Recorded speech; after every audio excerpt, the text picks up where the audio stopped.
Today we're going to be reacting to a little bit of a legal drama that's been going on online. I have also just seen, just before we get into this, that about 40% of you who watch these videos are not subscribed to this channel. So if you could just click subscribe. If you're on your phone, just go turn your phone back around, click subscribe. It takes 1 second. If you're watching me on the toilet, just press subscribe, please.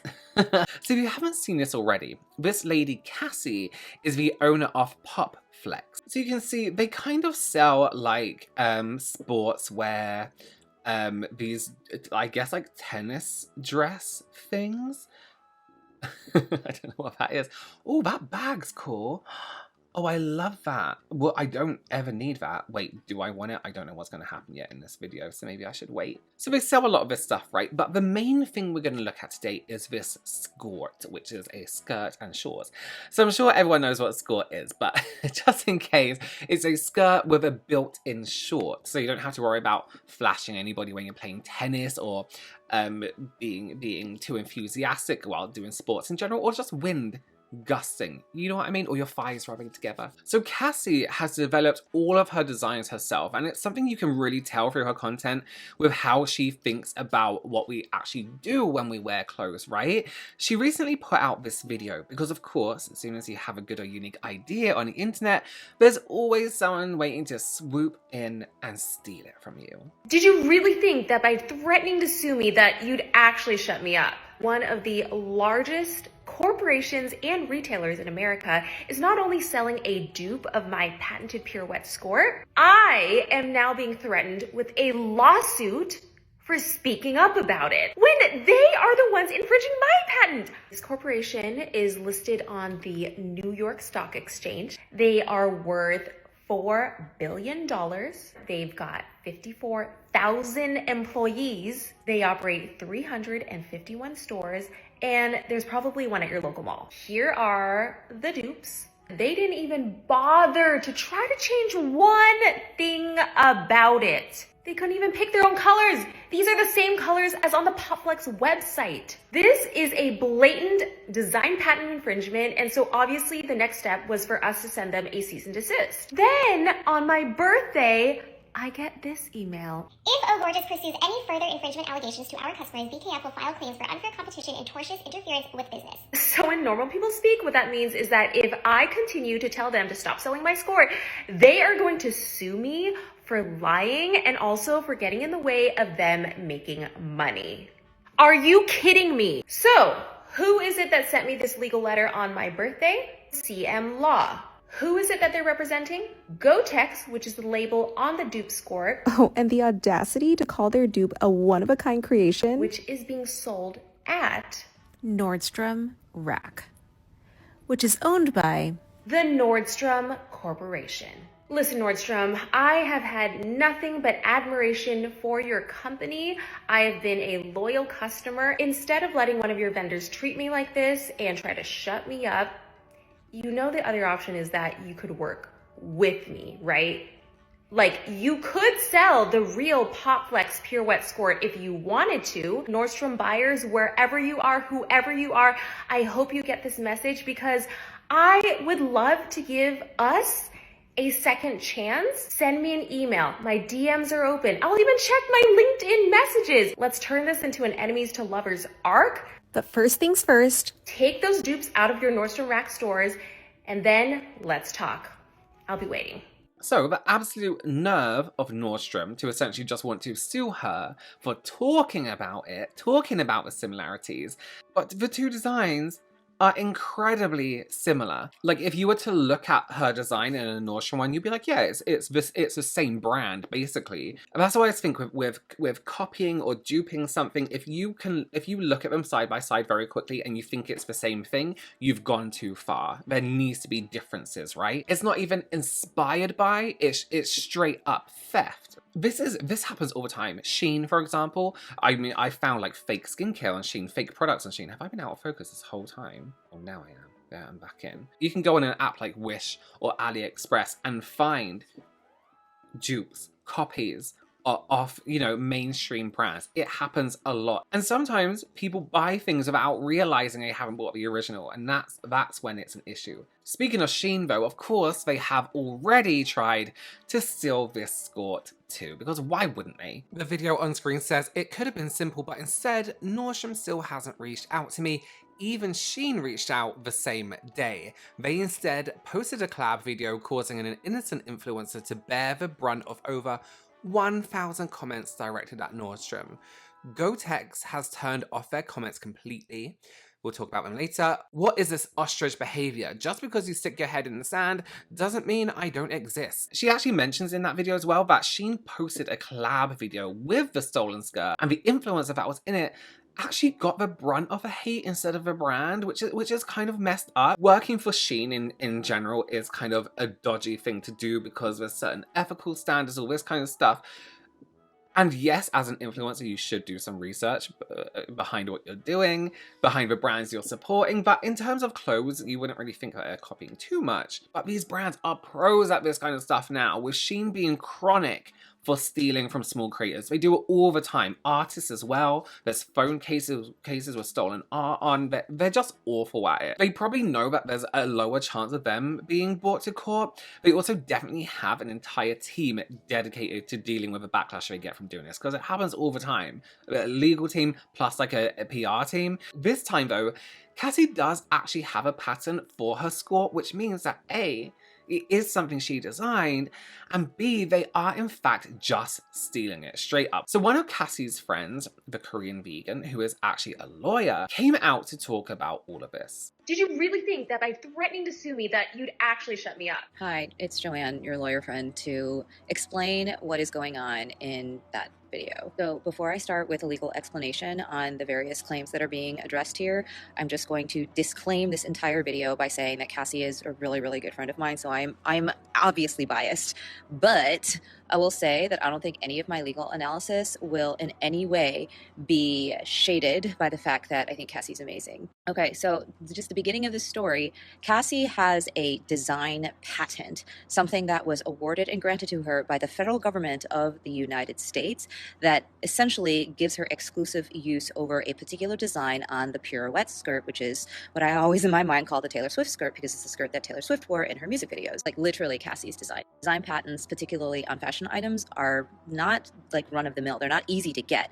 And Cassie worked her butt off to get one of these and was awarded this, I think, a couple of years ago. So when she saw that Nordstrom was selling a skirt that was pretty much identical and was, in my mind, an obvious infringement of that patent, she sent a cease and desist to the vendor, the actual designer and manufacturer of the dupe skirt. She basically said, hey guys, I own the patent to this design, so sell your own damn skirt. And instead of complying with the law, they decided to send her a letter that basically said, stop saying that we're infringing on your patent, and if you don't stop saying that, we're going to sue you for tortious interference. What is tortious interference? Tortious interference is basically when a company has a contract or a business deal with another company, and when a third person's conduct jeopardizes that business agreement. Break it down specifically. In this case, let's call the company the duper.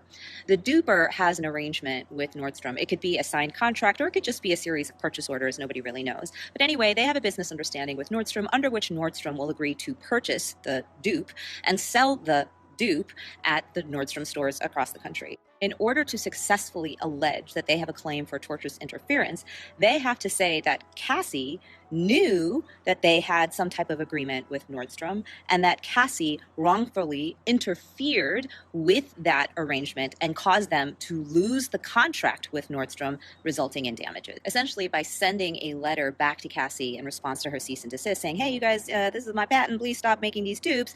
Well, they're saying to Cassie, well, we're putting you on notice that we have a business arrangement with Nordstrom and we consider your actions to be wrongful interference with our business arrangement with Nordstrom. And if you don't stop, then we're going to sue you for tortious interference. Now, obviously, there's a big problem with the duper's claim. Under every state law for tortious interference, the person who's, quote, interfering needs to be doing so without justification. They need to be able to allege that with a straight face in order to just make a basic prima facie claim. Like, we're not even at defenses yet. Just in order to state a claim that won't get dismissed right out of court, they need to be able to say that Cassie has no justification for interfering. And here's the other thing. Cassie doesn't need to prove in a court of law that she has a winnable case for patent infringement. She just needs to have an objectively reasonable good faith belief that she has a claim for patent infringement in order to send the cease and desist letter and in order to, yes,